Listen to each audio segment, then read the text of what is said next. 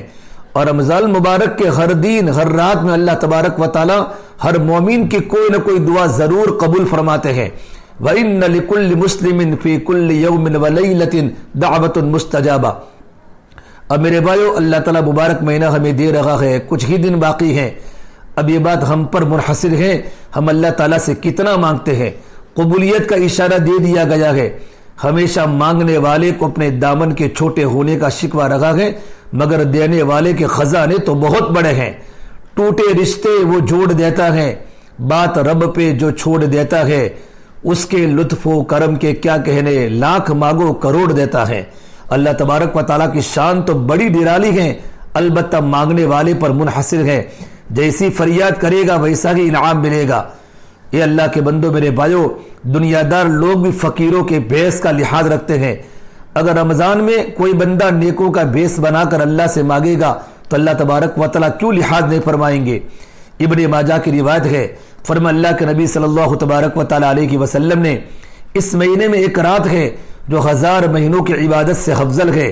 ان هذا الشهر قد حضركم وفيه ليلة خير من 1000 شهر من حرمها فقد حرم الخير كله ولا يحرم خيرها الا محروم۔ جو بندہ اس کی خیر سے محروم ہوا وہ ساری کی خیر سے محروم ہوا، اور اس کی خیر سے وہی بندہ محروم ہو سکتا ہے جو حقیقت میں محروم ہوتا ہے، نہ ورنہ اللہ تعالیٰ شب قدر میں کسی کو محروم نہیں کرتا۔ ایک مرتبہ اللہ کے نبی صلی اللہ تبارک و تعالیٰ علیہ وسلم نے صحابہ کرام کے سامنے رمضان کی اہمیت کو اس طریقے پر بیان کیا کہ لوگو اتاکم رمضان، رمضان تمہارے اوپر آ گیا ہے، شہر برکت، جو برکت والا مہینہ ہے، یغشاکم اللہ فیہ، اس مہینے میں اللہ تعالیٰ تمہاری طرف متوجہ ہوتے ہیں، فینزل الرحمت، تم پر اپنی رحمت نازل فرماتے ہیں، ویحط الخطایا، تمہارے گناہوں کو مٹا دیتے ہیں، ویستجیب فیہ الدعاء، اور اللہ تعالیٰ دعاؤں کو قبول فرماتے ہیں۔ پھر میرے اللہ نے فرمایا ینظر اللہ سبحانہ تبارک و تعالی الی تنافسکم فیہ، اور اللہ تعالیٰ اس مہینے میں تمہارے تنافس کو دیکھتے ہیں۔ بھائیو، تنافس کہتے ہیں نیکی میں ایک دوسرے سے آگے بڑھنے کو، نماز میں آگے بڑھنا، قرآن کی تلاوت میں آگے بڑھنا، اللہ کے ذکر میں آگے بڑھنا۔ اس لیے ہر بندہ یہ کوشش کرے کہ میں سب سے زیادہ رمضان میں عبادت کرنے والا بن جاؤں۔ جیسے کلاس میں امتحان ہوتا ہے تو ہر بچے کی تمنا ہوتی ہے کہ میں فرسٹ آ جاؤں، اسی طرح رمضان مبارک میں ہماری کوشش یہ ہو ہم سب سے زیادہ اللہ کا تعلق قائم کرنے والے بن جائیں، اور اللہ تعالیٰ کا جو تعلق قائم ہوگا، مضبوط ہوگا، وہ عبادت کے راستے سے ہوگا۔ ایک صحابی نے اللہ کے نبی صلی اللہ تبارک و تعالی علیہ وسلم سے پوچھا، یا رسول اللہ، میرا دل چاہتا ہے کہ میں سب سے زیادہ عبادت گزار انسان بن جاؤں۔ تو اللہ کے نبی صلی اللہ تبارک و تعالی علیہ وسلم نے فرمایا تو اپنے جسم سے گناہ کرنا چھوڑ دے، گناہوں سے اپنے آپ کو بچا، سب سے زیادہ تو عبادت گزار بن جائے گا۔ بھائیو، لمبی لمبی نفلیں پڑھنے کا فائدہ تب ہی ہوگا جب اپنے من کو صاف کریں گے۔ یہ نہ ہو کہ اوپر سے لا الہ اور اندر سے کالی بلا، تسبیح بھی پھرتے ہیں لیکن جھوٹ بھی نہیں چھوڑتے، لوگوں کے دلوں کو تکلیف بھی پہنچاتے ہیں، کسی ذرا سی بات پہ دماغ گرم ہوتا ہے تو گھر کے اندر تہلکہ مچا دیتے ہیں، حالانکہ میں صوفی صاحبی بنے پھرتے ہیں۔ یاد رکھو میرے بھائیو، عبادت صرف لمبی لمبی نفلیں پڑھنے اور تسبیح پھرنے کا نام ہی نہیں ہے، بلکہ اپنے جسم سے گناہوں کو چھوڑ دینے کا دوسرا نام عبادت ہے۔ ایسا بندہ اللہ تبارک و تعالیٰ کو پیارا ہوتا ہے، اللہ کو بڑا محبوب ہوتا ہے۔ اس لیے رمضان مبارک کے مہینے میں اس کی پریکٹس کرے کہ اللہ تبارک و تعالیٰ ہمیں گناہوں سے بچاوے۔ جب اللہ تبارک و تعالیٰ کی نافرمانی سے انسان بچے گا تو انسان کو اللہ کا قرب ملے گا، اور رمضان کی ساری عبادتیں اللہ تعالیٰ کی بارگاہ میں قبول ہوگی۔ بھائیو، روزے داروں کی اللہ تبارک و تعالیٰ کی نگاہ میں بہت بڑی قیمت ہے۔ امام بخاری رحمۃ اللہ علیہ نے ایک حدیث بیان کی، وہ فرماتے ہیں جنت کا ایک دروازہ ہے جس کا نام ریان ہے۔ جنت کے 8 دروازے ہیں، اس میں ایک دروازہ ہے جس کا نام ہے ریان۔ ان فی الجنت باب یقال له ریان، قیامت کے دن اس میں سے صرف روزے دار لوگ گزریں گے۔ یدخل منہ الصائمون لا يدخل منہ احد غیرهم، ان کے سوا کوئی بندہ اس دروازے میں نہیں گزر سکتا۔ آواز دی جائے گی، روزہ رکھنے والے کہاں ہے؟ یقال این الصائمون فیقومون لا يدخل منه احد غیرهم واذا دخلوا اغلق ولم يدخل منه احدا۔ آواز دی جائے گی روزہ رکھنے والے کہاں ہے، تو روزے دار کھڑے ہو جائیں گے، ان کے سوا کوئی اس میں داخل نہیں ہو سکے گا۔ بھائیو، جب روزے دار داخل ہو جائیں گے تو اللہ تعالیٰ دروازے کو بند کر لے گا۔ بعض کتابوں میں لکھا گئے جب لوگ اس دروازے میں سے داخل ہوں گے تو فرشتے ان کو مرحبا کہیں گے اور ان کے سامنے آیت پڑھ کر سنائیں گے، کلوا واشربوا ہنیئا بما اسلفتم فی الایام الخالیہ، تم کھاؤ پیو، یہ وہ بدلہ ہے ان دنوں کا جو تم نے اللہ تعالیٰ کی عبادت میں گزارے تھے۔ مقصد یہ ہے میرے بھائیو، رمضان میں تم بھوکے پیاسے رہتے تھے، اب تم اس دروازے سے داخل ہو گئے ہو، اب تمہیں اللہ کی نعمتیں وہ ملے گی جو تم نے کبھی سنی نہیں ہوگی، ان نعمتوں کو کھاتے بھی رہو پیتے بھی رہو۔ اس لیے بخاری شریف کی ایک روایت ہے، اللہ کے نبی صلی اللہ تبارک و تعالی علیہ وسلم نے فرمایا، للصائم فرحتان، روزیدار آدمی کے لیے دو خوشیاں ہیں، اذا افطر فرحا، جب وہ روزہ افطار کرتا ہے تو اس وقت بھی اس کو خوشی ملتی ہے، وَإِذَا لَقِيَ رَبَّهُ فَرِحَ بِصَوْمِهِ، اور قیامت کے دن وہ جب اللہ تبارک و تعالیٰ سے روزے دار ملاقات کرے گا تو اللہ تبارک و تعالیٰ اس کو اس وقت بھی خوشی عطا کریں گے۔ کیوں میرے بھائیو؟ روزہ ہے، روزہ یہ اللہ تبارک و تعالیٰ اور اس کے بندے کے درمیان ایک خفیہ معاہدہ ہے۔ اللہ فرماتے الصوم لی وانا اجزی بہ، روزہ تو میرے لیے ہے اور اس کا بدلہ بھی میرے ذمے ہے، روزہ میرے لیے ہے اور اس کا بدلہ بھی میرے ذمے ہے۔ چنانچہ میرے بھائیو، باقی ہر قسم کی عبادت کا ثواب فرشتے لکھتے ہیں، مگر روزے کے بارے میں فرشتے یہ لکھتے ہیں اس نے روزہ رکھا اور اس کا اجر اور بدلہ قیامت کے دن اللہ تبارک و تعالیٰ عطا فرمائیں گے۔ اس میں ایک نکتہ ہے، اس کو مجھے اور آپ کو سمجھنے کی کوشش کرنی چاہیے کہ ہر دینے والا اپنے مقام کے مطابق دیتا ہے۔ فرض کرے اگر کوئی سائل آ کر مجھ سے مانگے تو میں اپنی حیثیت کے مطابق اسے 1 روپیہ دے دوں گا، اور اگر وہی آدمی ملک کے کسی امیر آدمی سے مانگے تو وہ 1 روپیہ دیتے ہوئے شرمائے گا، ہو سکتا ہے وہ اسے 1000 روپیہ دے دے، اور اگر وہی آدمی سعودی عرب کے بادشاہ سے جا کر مانگے تو 1000 دیتے ہوئے بھی شرمائے گا، وہ اسے 1 لاکھ ریال دے گا، بلکہ ہم نے سنا کہ وہاں تو کروڑوں چلتے ہیں، اس سے کم کی بات نہیں ہوتی۔ جب دنیا کے بڑے لوگ اپنے مقام اور حیثیت کے مطابق لوگوں کو دیتے ہیں تو یہاں سے سمجھ لینا چاہیے قیامت کے دن جب روزے کی عبادت کا اجر میرا اللہ دے گا تو اپنے شان کے مطابق دے گا۔ بعض محدثین فرماتے ہیں حدیث پاک کے الفاظ سے رکھی گئے مگر اعراب میں فرق ہے، وہ فرماتے ہیں حدیث پاک میں ہے الصوم لی وانا اجزا بہ، روزہ میرے لیے ہے اور روزے کا بدلہ میں خود اللہ تبارک و تعالیٰ ہوں، یعنی قیامت کے دن اللہ تبارک و تعالیٰ روزے کے بدلے میں اپنے بندوں کو اپنا دیدار عطا فرمائیں گے۔ کتنی بڑی بات ہے میرے بھائیو، کتنی بڑی بشارت اللہ تبارک و تعالیٰ کی طرف سے ہے۔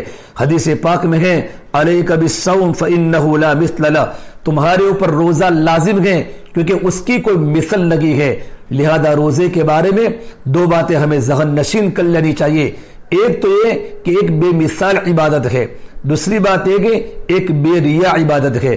بے مثال عبادت اور بے ریا عبادت، روزہ میں ریا ہوتا ہی نہیں۔ آپ پوچھیں گے کیسے؟ وہ اس طرح کے روزے دار آدمی جب وضو کرتا ہے تو اس وقت کلی کرنے کے لیے منہ میں پانی ڈالتا ہے، اب اگر وہ آدھا پانی اندر لے جائے اور آدھا باہر نکال دے تو کسی کو کیا پتا چلے گا؟ پیاس ہونے کے باوجود جب وہ منہ میں گئے ہوئے پانی کو نکال دیتا ہے تو اس کا مطلب یہ ہوتا ہے کہ وہ اللہ تبارک و تعالیٰ کے لیے روزہ رکھتا ہے، ورنہ مخلوق کو کیا پتا۔ اس لیے روزہ میں ریا نہیں ہے، دکھلاوا نہیں ہے، شہرت نہیں ہے، اور چونکہ روزہ میں ریا نہیں ہوتی اس اللہ تبارک و تعالیٰ فرماتے ہیں اس کا بدلہ بھی میں خود ہوں۔ میرے بھائیو، فرما اللہ کے نبی صلی اللہ تبارک و تعالیٰ علیہ وسلم نے روزہ کے بارے میں فرمایا الصوم جنتن، کہ روزہ تو ڈھال ہے۔ روزہ 3 چیزوں سے ڈھال ہے۔ نمبر 1 نفس و شیطان کے مکر و فریب سے ڈھال ہے۔ جس انسان کو خواہشات نفسانیہ تنگ کرے روزہ اس کے لیے بہترین علاج ہے، بہترین علاج ہے۔ جو وساوس شیطانیہ میں ہر وقت گرفتار رہتا ہو، لڑکیوں کے چکر میں رہتا ہو، گندی فلموں کے چکر میں رہتا ہو، وہ ذرا سا بھوکا رہ کر دیکھیے جوانی کا نشہ ہی ختم ہو جائے گا۔ اس لیے اللہ کے نبی صلی اللہ تبارک و تعالی علیہ وسلم نے فرمایا، اے نوجوانوں کی جماعت، جب تم میں سے کوئی طاقت رکھتا ہو نکاح کرنے کی تو نکاح کرے۔ یا معشر الشباب من استطاع منکم الباءۃ فلیتزوج فإنہ اغض للبصر واحسن للفرج، کہ نکاح کی برکت سے آنکھوں کی حفاظت ہو جاتی ہے، شرمگاہ کی حفاظت ہو جاتی ہے۔ ومن لم یستطع فعلیہ بالصوم، اور اگر روزہ رکھنے کی طاقت نہیں ہے، اگر نکاح کرنے کی طاقت نہیں ہے تو اس کا علاج ہے روزہ رکھ لے۔ تیرا بھوکا رہنا تیری قوت شہواریہ کو اندر سے توڑ دے گا۔ تو روزہ ڈال گئے نفس و شیطان کی مکاری کے لیے۔ نمبر 2، دنیاوی پریشانیوں اور مصائب سے ڈال گئے۔ آج انسان میرے بھائیو ڈپریشن کا، ٹینشن کا شکار ہے۔ اس علماء محدثین فرماتے ہیں جو انسان کثرت سے روزہ رکھنے والا ہوگا، اللہ تبارک و تعالی اس کو دنیا کے مصائب اور دنیا کی پریشانی سے محفوظ فرمائیں گے۔ نمبر 3، روزہ ڈال گئے کہ اللہ تعالیٰ قیامت کے دن دوزخ کے عذاب سے ڈھال بنائے گا۔ اس سے بھائیو بہت بڑے فضائل ہے رمضان کے روزے رکھنے کے اور رمضان کے روزے کے رکھنے کے بارے میں، اور قرآن کریم کی تلاوت کو اس مہینے میں کرنا ہے۔ حدیث پاک میں ہے الصیام والقرآن یشفعان للعبد یوم القیامہ، روزہ اور قرآن قیامت کے دن بندے کی شفاعت کریں گے۔ روزہ قیامت کے دن اللہ تعالیٰ کے سامنے شفاعت کرے گا، یہ اللہ اس بندے کو اپنی رضا عطا فرما دیجئے، اور قرآن مجید بھی سفارش کرے گا، یہ اللہ یہ بندہ میری تلاوت کرتا تھا، اس لیے اس سے عذاب کو ہٹا دیجئے اور اس کو جنت عطا فرما دیجئے۔ اسے بھائیو اے مبارک مہینہ ہمارے سامنے آ رہا ہے، رمضان کی آمد ہے، بہترین کمانے کا مہینہ، اللہ کی رحمتوں کے لٹنے کا مہینہ، اللہ کی نعمتوں سے فائدہ اٹھانے کا مہینہ آ رہا ہے۔ ہم اس کی قدر کریں، اس سیزن کو ہم فالو کریں۔ آپ نے دنیا میں دیکھا ہوگا مختلف کاروبار کے سیزن ہوتے ہیں، جب کسی چیز کا سیزن ہو وہ تاجر اپنے آپ کو ہر طرف سے فارغ کر کے سیزن کماتا ہے، اس کو پتہ ہوتا ہے میں چند مہینے کام کروں گا اور اس کا نفع پورا سال مجھے فائدہ دے گا۔ رمضان مبارک کا مہینہ نیکیوں کے سیزن کے مانند ہے، اس لیے اس مہینے میں ہمارے بزرگان دین، ہمارے اکابرین، ہمارے مشائخ خوب ڈٹ کر عبادت کیا کرتے تھے۔ بھائیو موسموں میں ایک بہار کا موسم بھی ہوتا ہے، جب وہ موسم آتا ہے تو ہر طرف سبزہ کی سبزہ نظر آتا ہے، پھول ہی پھول نظر آتے ہیں، ان کی خوشبو سے فضا معطر رہتی ہے، یوں لگتا ہے کہ رمضان مبارک کا مہینہ مغفرت کا موسم ہے، اس میں اللہ تبارک و تعالی بندے کی مغفرت کا منظر سجاتے ہیں۔ روزہ رکھنے والے کے لیے پانی کے اندر کی مچھلیاں، بیلوں کے اندر کی چوٹیاں اور ہوا کے اندر پرندے مغفرت کی دعائیں مانگتے ہیں۔ وہ روزہ دار آدمی اللہ کو اتنا پسند ہے، اس کا سونا بھی عبادت ہے، جب وہ سانس لیتا ہے اسے اللہ کا ذکر کرنے کا اجر ملتا ہے۔ افطاری کے وقت روزہ دار کی دعا اللہ کی بارگاہ میں قبول ہوتی ہے۔ بھائیو ایک بات پر ہمیں غور کرنا چاہیے، بالفرض اللہ کا کوئی بہت ہی نیک اور بزرگ برگزیدہ بندہ ہو اور وہ آدمی آپ کو کسی وقت بتائے ابھی مجھے خواب کے ذریعے بشارت ملی ہے کہ قبولیت دعا کا وقت ہے، تم جو کچھ مانگ سکتے ہو اللہ تعالیٰ سے مانگ لو، اگر وہ آپ کو بتائے گا تو آپ کیسے دعا مانگیں گے؟ بڑی عاجزی و انکساری کے ساتھ رو رو کر اللہ تعالیٰ سے سب کچھ مانگ لیں گے، کیونکہ دل میں یہ استحضار ہوگا ایک اللہ کے ولی نے ہمیں بتا دیا ہے کہ دعا کی قبولیت کا وقت ہے۔ جب ایک ولی بتائے کہ دعا کی قبولیت کا وقت ہے تو ہم اتنے شوق کے ساتھ دعا مانگیں گے۔ ذرا سوچو بھائیو، ولیوں اور نبیوں کے سردار اللہ تعالیٰ کے محبوب پیغمبر محمد عربی صلی اللہ تبارک و تعالی علیہ وسلم نے فرمایا روزے دار آدمی کی افطار کے وقت اللہ تعالیٰ دعائیں قبول فرماتے ہیں۔ تو ہمیں افطاری کے وقت کتنے شوق اور لجاجت سے اور پر امید ہو کر اللہ تعالیٰ سے رو رو کر دعائیں مانگنی چاہیے۔ ویسے بھی دستور ہیں، اگر آپ کسی آدمی کو مزدوری کرنے گھر لائے اور وہ سارا دن پسینہ بہائے اور شام کے وقت گھر جاتے ہوئے آپ سے مزدوری مانگے تو آپ اس کی مزدوری کبھی نہیں روکیں گے، حالانکہ ہمارے اندر کتنی خامیاں ہیں، بغض ہے، حسد ہے، بخل ہے، کینہ ہے، لیکن جو ہمارے اندر تھوڑی سی بھی شرافت نفس ہے وہ اس بات کو گوارا نہیں کرتی کہ جس بندے نے سارا دن محنت کی ہے ہم اس کو شام کے وقت مزدوری دیے بغیر خالی بھیج دے۔ اگر ہمارا دل یہی نہیں چاہتا تو جس بندے نے اللہ کے لیے بھوک اور پیاس برداشت کی اور افطاری کے وقت اس کا مزدوری لینے کا وقت آتا ہے تو کیا رب العالمین بغیر مزدوری دیے ہوئے اس کو واپس کریں گے؟ نہیں ہو سکتا۔ میرا اللہ تو بہت دینے والا ہے، بہت دینے والا ہے۔ اسے بھائیو، افطاری کے وقت ہماری نظر کھانے اور پینے پر ہوتی ہے، ہم اس وقت اللہ تعالیٰ کے سامنے لجاجت کے ساتھ دعا کریں۔ اور رمضان مبارک کے مہینے کی ایک گڑی بڑی قدر والی ہے۔ رمضان کا مبارک مہینہ بہت سنبھل کے گزارنا ہے۔ حضرت مجدد الف ساجی رحمۃ اللہ علیہ فرماتے ہیں رمضان مبارک انسان کے آنے والے سال کا ایک نمونہ ہوتا ہے، آنے والے سال کا نمونہ ہوتا ہے۔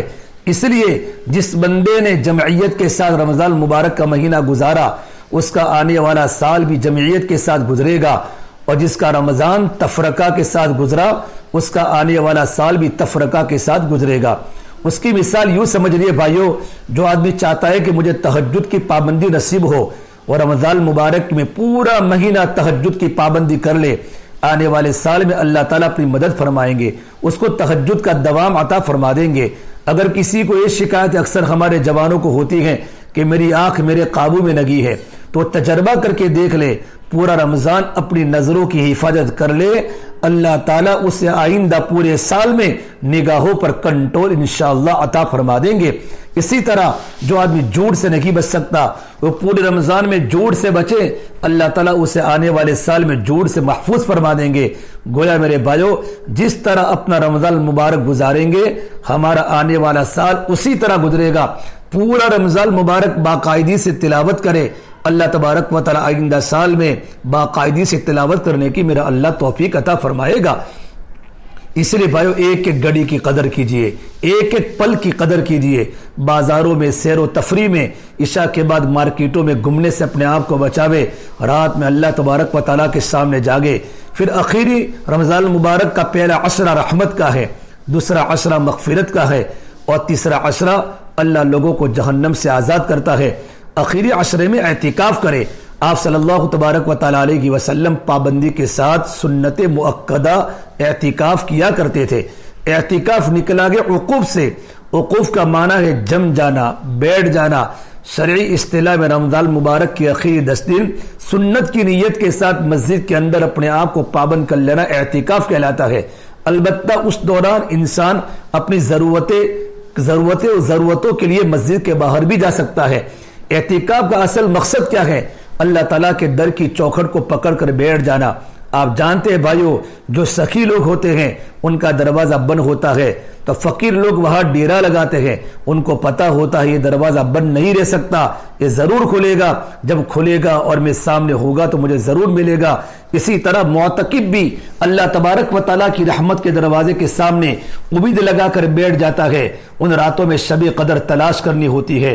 آپ یہ نیت کر کے جاوے یہاں سے، ہم ان 10 دنوں میں اللہ تبارک و تعالیٰ کی محبت، اللہ تعالیٰ کا قرب اور اللہ تعالیٰ کی رضا حاصل کرنے کی کوشش کرنے کے لیے ہم 10 دن کا اعتکاف کریں گے۔ سیدہ عائشہ صدیقہ رضی اللہ عنہا فرماتی ہے کان رسول اللہ صلی اللہ تبارک و تعالی علیہ وسلم یجتہد فی رمضان ما لا یجتہد فی غیرہ۔ آپ صلی اللہ تبارک و تعالی علیہ وسلم جتنا رمضان میں مجاہدہ فرماتے تھے اتنا کسی اور مہینے میں نہیں فرماتے تھے، ولیکن اذا دخل عشر الاخیر، جب اخیری عشرہ داخل ہو جاتا تھا تو آپ صلی اللہ تبارک و تعالی علیہ وسلم خود بھی جاگتے تھے، اپنے گھر والوں کو جگاتے تھے۔ احیا اللیل وایقظ اہلہ، خود بھی جاگتے تھے، اپنے گھر والوں کو جگاتے تھے۔ وشد میزر، اور اپنے ایزار کو کس کر باندھ لیتے تھے۔ علماء نے لکھا اس کا ایک مطلب یہ ہے کہ آخری عشرے میں اپنی بیویوں کے پاس بھی نہیں جاتے تھے، اور دوسرا مطلب یہ بھی محدثین نے لکھا ہے کہ اللہ تبارک و تعالیٰ کی عبادت کس کے کرتے تھے، ایک ایک لمحے کی قدر کرتے تھے۔ یہ سب کچھ بایو تعلیم امت کے لیے تھا۔ اس لیے حدیث پاک میں ہے من قام لیلۃ القدر ایمانا واحتسابا غفر له ما تقدم من ذنبه، رواہ البخاری۔ جو آدمی لیلۃ القدر میں ایمان کے ساتھ اور ثواب کی نیت سے عبادت کے لیے کھڑا ہو، اس کے پچھلے تمام گناہ معاف کر دیے جاتے ہیں۔ اس میں ایک نقطہ یہ بھی ہے، جو آدمی یہ چاہے اللہ تعالیٰ مجھے معاف کر دے، اس کو چاہیے کہ وہ اپنے دل سے سب لوگوں کے بارے میں غصہ نکال دے، اپنے دل کو پاک کر دے، اپنے دل کو کینہ سے پاک کر دے، اپنے سینے کو بے کینہ کر لے، سب کو اللہ کے لیے معاف کرے۔ یہ وہ موتی اور ہیرا ہے جو اللہ والوں کی محفلوں سے میں نے پایا ہے۔ اللہ والے کبھی دلوں میں کچھ نہیں رکھتے۔ جو آدمی ان آخری راتوں میں جا کر عبادت کرے اور اپنے سینے سے سب کے بارے میں غصہ نکال دے تو اللہ تبارک و تعالیٰ قیامت کے دن اسی کو بہانہ بنا کر معاف کروا دیں گے۔ اس لیے میرے بھائیو، یہ وقت ہماری زندگی کے بڑے ہی قیمتی اوقات میں سے ایک ہے۔ اس وقت کو ہم غنیمت سمجھتے ہوئے آپ اور میں اپنے لمحات کو ذکر و عبادت تلاوت میں صرف کیجئے۔ مسجد میں رہ کر دنیا کی باتیں کرنا ویسے ہی ممنوع ہے، اس لیے اعتکاف کی حالت میں بہت زیادہ پرہیز کیجئے۔ وقت کو ایسے گزارے کہ ہر بندے کو اپنی فکر لگی ہوئی ہو، یہ نہ ہو کہ لوگ عبادت کر رہے ہو تو میں بھی عبادت کروں، جب لوگ سو جائے تو میں بھی سو جاؤں۔ نہیں نہیں نہیں، بلکہ ہر ایک کا اپنا ظرف ہوتا ہے، ہر ایک کی اپنی ہمت ہے، اس میں خوب ہمت لگائے اور میرے بھائیو جتنا ہو سکے اپنے دل کو بدلنے کی کوشش کرے، انشاءاللہ ہمارا وقت قیمتی بنے گا۔ آج بھی ایسے لوگ موجود ہیں جو خوب عبادت کرتے ہیں۔ ہمارے ایک دوست ہے جوان العمر عالم ہیں، ان کی داڑھی کے بھی سب بال سیاہ ہیں، وہ اکثر مجھ سے ملتے رہتے ہیں، بڑے اچھے آدمی ہیں۔ پچھلے رمضان کے بعد مجھے ملے کہ مولوی صاحب اللہ کی توفیق سے رمضان ایسا گزرا کہ میں نے ہر دن میں ایک قرآن پاک کی تلاوت مکمل کی ہے، گویا 30 دنوں میں 30 قرآن پاک مکمل کیے۔ اور ایک صاحب ملے جو ہمارے حضرت مولانا قمر الزمان صاحب سے بیعت ہیں، وہ فرماتے ہیں کہ میں روزانہ 10,000 مرتبہ کلمہ طیبہ پڑھتا ہوں۔ کلمہ طیبہ لا الہ الا اللہ کا ورد کرتے ہیں۔ بھائیو ہمیں تعجب ہوگا لوگوں رمضان مبارک کی قدر کیسے کرتے ہیں۔ اللہ تبارک و تعالیٰ کو رمضان مبارک کا احترام بہت پسند ہے، ہم رمضان کا بہت احترام کریں۔ نزہۃ المجالس کتاب میں ایک واقعہ لکھا ہے کہ ایک مجوسی تھا، یہ وقت تھا جب مسلمان غالب تھے مگر کفار ان کے درمیان رہتے تھے۔ ایک مرتبہ مجوسی کے بیٹے نے رمضان مبارک کے دنوں میں کھانا کھایا، جب اس نے کھلے عام کھانا کھایا تو اس مجوسی کو بہت غصہ آیا، اس نے بیٹے کو ڈانٹ ڈپٹ کی، تجھے شرم نہیں آتی؟ یہ مسلمانوں کا متبرک و مقدس مہینہ ہے، وہ دین میں روزہ رکھتے ہیں اور تو دین میں اس طرح کھلے عام کھا رہا ہے۔ خیر بات آئی گئی ہو گئی۔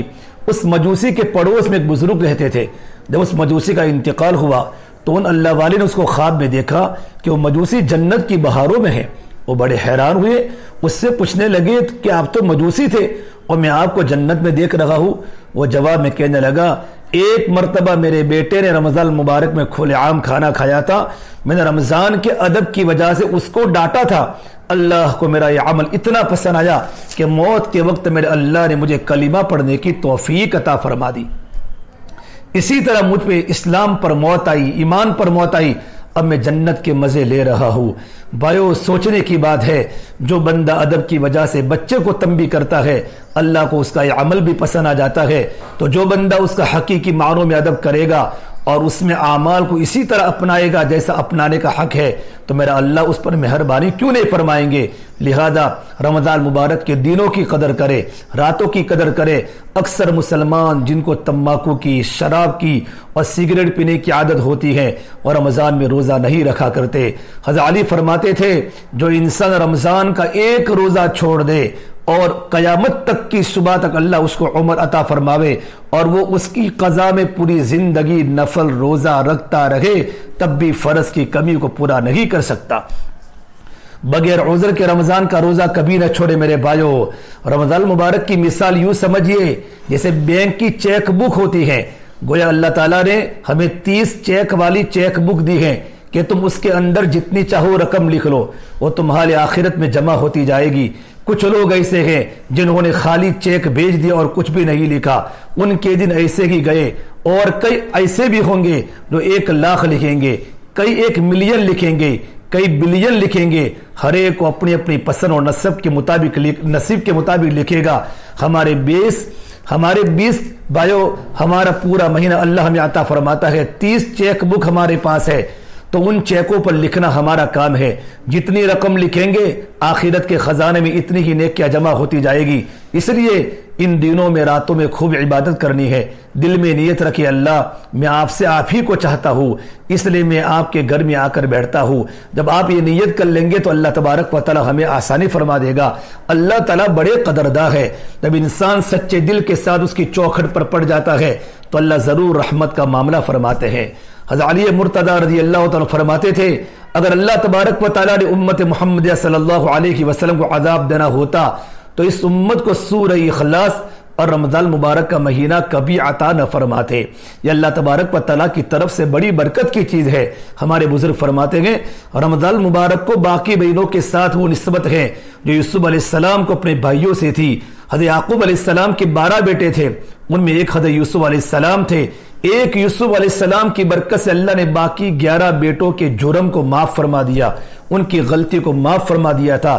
ہمارے اللہ والے فرماتے ہیں سال کے 12 مہینے ہیں، اس میں رمضان مبارک کا مہینہ حضرت یوسف علیہ السلام کی مانند ہے، اسے ایک مہینے کی برکت سے اللہ تبارک و تعالیٰ 11 مہینوں کے گناہوں کو معاف کر دیں گے۔ اس سے میرے بھائیو ہم قدر کریں، اللہ تبارک و تعالیٰ کے سامنے ہم کو جانا ہے۔ حدیث پاک میں ہے جبرائیل علیہ السلام نے ایک مرتبہ اللہ کے نبی صلی اللہ تبارک و تعالیٰ علیہ وسلم کے سامنے بددعا کی، بعود من ادرک رمضان فلم یغفر لہ، برباد ہو جائے وہ آدمی جس نے رمضان کا مبارک مہینہ پایا اور اس نے اپنی مغفرت نہ کروائی۔ اس میں سمجھنے کی بات یہ ہے اول تو جبرائیل علیہ السلام بد دعا نہیں کر سکتے کیونکہ قرآنی فیصلہ ہے لا یعصون اللہ ما امرہم ویفعلون ما یغمرون، نافرمانی فرشتے نہیں کرتے، اللہ کی جو بات فرمائے ان کو وہی کام کرتے جو اللہ کا حکم ہوتا ہے۔ اس کا مطلب یہ ہو سکتا ہے اللہ تبارک و تعالیٰ کی طرف سے حکم تھا، منشے خداوندی تھی کہ جاؤ اور بد دعا کرو کہ برباد ہو جائے وہ انسان جس نے رمضان کا مبارک مہینہ پایا اور اپنی مغفرت نہ کروائی۔ لیکن اس بد دعا پر اللہ کے نبی صلی اللہ تبارک و تعالیٰ علیہ وسلم کا آمین کہہ دینا بہت ہی عجیب بات ہے۔ بھائیو آپ ذرا کسی ماں کے سامنے اس کے بیٹے کو بدبخت کہہ کر تو دیکھیں، یا کسی ماں کے سامنے اس کے بیٹے کو بد دعا دے کر کے تو دیکھیں، وہ ایک لفظ بھی اپنے بیٹے کے خلاف نہیں سننے گی، گوارا نہیں کرے گی، وہ کہے گی تو نے میرے بیٹے کو بد دعا دی۔ کوئی ایسا تصور نہیں کر سکتا کہ کوئی بیٹے کو بد دعا دے اور ماں اس پر آمین کہہ دے۔ اگر ماں محبت کی وجہ سے آمین نہیں کہہ سکتی تو نبی اکرم صلی اللہ تبارک و تعالیٰ علیہ وسلم ہمارے خون سے وہرے اور پیارے نبی، جس نبی کی یہ صفت ہے بالمؤمنین رؤوف الرحیم، مومنین کے ساتھ شفقت اور مہربانی سے پیش آنے والے ہیں، انہوں نے کیسے جبرائیل علیہ السلام کی بد دعا پر آمین کہہ دی؟ ہمارے بزرگوں نے جواب لکھا ہے وجہ یہ تھی رمضان مبارک میں اللہ تبارک و تعالیٰ گناہوں کو اتنا جلدی معاف کرتے ہیں، جو بندہ تھوڑی سی بھی کوشش کر لے میرا اللہ اس کے بھی گناہوں کو معاف کر دیتا ہے، اللہ اس کی بھی مغفرت کر دیتا ہے، اور جو اتنی بھی کوشش نہ کرے وہ پکا محروم ہے۔ اللہ کے محبوب صلی اللہ تبارک و تعالیٰ علیہ وسلم نے یہی کہا جو رمضان کا اتنا بھی لحاظ نہیں کرتا کہ اللہ تعالیٰ سے گناہوں کی مغفرت کروا لے تو پکا محروم ہے، اس کا تو برباد ہو جانا کی بہتر ہے۔ اس لیے بھائیو آمین کی مہر لگا دی۔ میرا اللہ مجھے معاف فرماوے، بڑی بڑی بڑی ڈرنے کی چیز ہے کہ اگر ہماری مغفرت نہ ہوئی تو ہمارا ٹھکانہ کہاں ہو سکتا ہے۔ اگر رمضان کو اچھا گزارا، رات کو تراویح پڑھی، اعتکاف کیا، ہمارا وقت دعوت میں، عبادت میں، دعا میں اور اللہ کے بندوں پر خرچ کرنے میں لگا تو رمضان مبارک کے بعد یا تو ہمارے عید ہوگی یا پھر ہمارے لیے وعید ہوگی، دونوں میں سے ایک حال میں ہوں گے۔ عید کے بارے میں تو آپ جانتے ہیں خوشی کو کہتے ہیں اور وعید سزا کو کہتے ہیں۔ جن لوگوں کی رمضان مبارک میں مغفرت ہوگی ان کو اس رمضان کے بعد عید ہوگی، جن کی رمضان میں مغفرت نہیں ہو سکی ان کے لیے رمضان کے بعد وعید ہوگی۔ ایک مرتبہ عید قریب تھی، ایک اللہ والے سے کسی نے پوچھا حضرت عید کب ہوگی؟ فرمانے لگے جب دید ہوگی تب عید ہوگی، جب دید ہوگی تب عید ہوگی۔ مطلب یہ ہے جب محبوب کی دید ہوگی تب ہماری عید ہوگی، کیونکہ عاشق کا کام ہی یہی ہوتا ہے، اس کے لیے تو محبوب کا وصلگی اصل عید ہوتی ہے۔ اس لیے میرے بھائیو ان راتوں میں دعا مانگے یا اللہ ہمیں اپنا قرب عطا فرما تاکہ ہمارے عید صحیح معنوں میں عید بن سکے، اللہ تیری محبت کا معاملہ فرما۔ بھائیو یہ بات یاد رکھنا ایک ایک وقت تک کی ہمیں قدر کرنے کی ضرورت ہے۔ اللہ تبارک و تعالیٰ کے پاس مسجدوں میں جتنی مجلس ہوئے، تعلیم کے حلقوں میں بیٹھے، گھروں میں تعلیم کی پابندی کرے، اپنا وقت اللہ کے دین کی نسبت پر لگاوے، اور اللہ تبارک و تعالیٰ سے جو بھی ہم امید کریں گے اللہ تبارک و تعالیٰ ہماری دعا کو قبول کرے گا، سحری اور افطاری اللہ تعالیٰ قبول کرے گا۔ اس لیے آخری یہ مہینہ قریب آ رہا ہے، ابھی سے اس کی تیاری کرے، ہمارے دل کے اندر زینت آوے، ہمارے دل میں اللہ کا تعلق آوے، اپنے دل کے اندر کی برائیوں کو دور کرو، اللہ کی رحمت ہمارے دلوں پر آئے گی۔ اور رمضان مبارک کا مہینہ قرآن کی تلاوت کا مہینہ ہے، خوب قرآن کی تلاوت کرے، ایک ایک دن میں کتنے پارے پڑے، لگن کے ساتھ، شوق کے ساتھ رمضان کے روزے رکھے، پورا مجمع رمضان میں اللہ کے راستے میں 3 دن لگاوے، ہمارے کام کرنے والے ساتھی 4 مرتبہ لگاوے، 3 مرتبہ لگاوے، تاکہ نئے نئے لوگوں کا وقت لگ سکے اللہ کے راستے میں۔ ہمارے پورے شہر میں کوئی ایسا انسان نہ ہو جس کا رمضان میں اللہ کے راستے میں 3 دن نہ لگے۔ اللہ والوں کی صحبت میں جاوے، خانقاہیں ہر جگہ کھلی ہے، جن کا جن حضرت سے تعلق ہے ان سے بیعت ہے، ان کی خدمت میں جاوے، 3 دن لگاوے، آخری عشرے میں اعتکاف کرے۔ رمضان میں مجمع پورا مسجد میں ہوتا ہے، ان کی تشکیلیں کرے، رمضان کے بعد کے 4 مہینوں کی چلے کی تشکیل کرے، اللہ کی بڑائی بولے، 24 گھنٹے ہماری زبان پر اللہ کے نبی پر درود ہو، تیسرے کلمے کی تسبیح ہو، چوتھے کلمے کی تسبیح ہو، اور اپنے گناہوں کے لیے استغفار کی کثرت کرے۔ اللہ تعالیٰ مجھے بھی عمل کی توفیق دے، اللہ تعالیٰ آپ کو بھی عمل کی توفیق دے۔ بھائیو انشاءاللہ آئندہ اتوار کو تو رمضان شروع ہو جائے گا، سنیچر کو پہلی تراویح ہوگی، میرے لیے بھی دعا کرے اللہ تعالیٰ مجھے بھی اللہ تعالیٰ نیک بناوے، صالح بناوے، متقی بناوے، اللہ نظروں سے حفاظت، غلط نظروں سے حفاظت فرماوے۔ اللہ تعالیٰ جب بھی موت کا وقت ہو، موت سے پہلے اللہ پاک کلمے کی توفیق عطا فرماوے۔ وآخر دعوانا الحمدللہ رب العالمین۔